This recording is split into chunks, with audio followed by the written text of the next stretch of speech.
अस्सलामुअलैकुम. माझे नाव अबरिश मासिफा आहे. मी इयत्ता तिसरीत शिकते. आदरणीय पालक आणि प्रिय प्रेक्षक, आज मी या ठिकाणी आमचे पैगंबर हजरत मोहम्मद सल्लल्लाहु अलैहि वसल्लम यांचे उच्च स्वभाव व वैशिष्ट्ये यावर काही शब्द बोलणार आहे. सन्माननीय व्यासपीठ आणि सर्व श्रोते हो, स्वच्छ व्यक्तिमत्व आणि सर्वांशी प्रेमाने वागणे इस्लामची मूलभूत शिकवण आहे.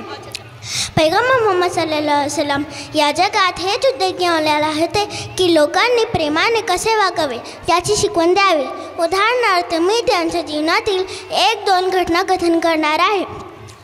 हजरत आयशा रज़ियल्लाहु ताला अन्हा कथन करतात की पैगंबर मोहम्मद सल्लल्लाहु अलैहि वसल्लम आपले कपडे जूते स्वतः शिवत असत. शेळीचे दूध काढायचे आणि घरच्या कामामध्ये आमची मदत करायचे. एकदा एका ज्यू स्त्रीने पैगंबरांना अन्नातून विष दिले. मक्का येथील लोकांनी पैगंबरांना व अनुयायांना असहनीय त्रास दिले. लुबैद बिन आसमने आपणावर जादू केले. या सर्व प्रसंगी आपण बदला न घेता माफ केले, उलट त्यांच्यावर उपकार केले. पैगंबरांनी आम्हासही सर्वांचे प्रेमाने राहण्याचे उपदेश केले.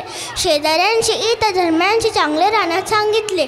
त्यांचे म्हणणे खऱ्या अर्थात इस्लाम हाच जगाला प्रेम आणि शांतीचा संदेश देणारा धर्म आहे. धन्यवाद.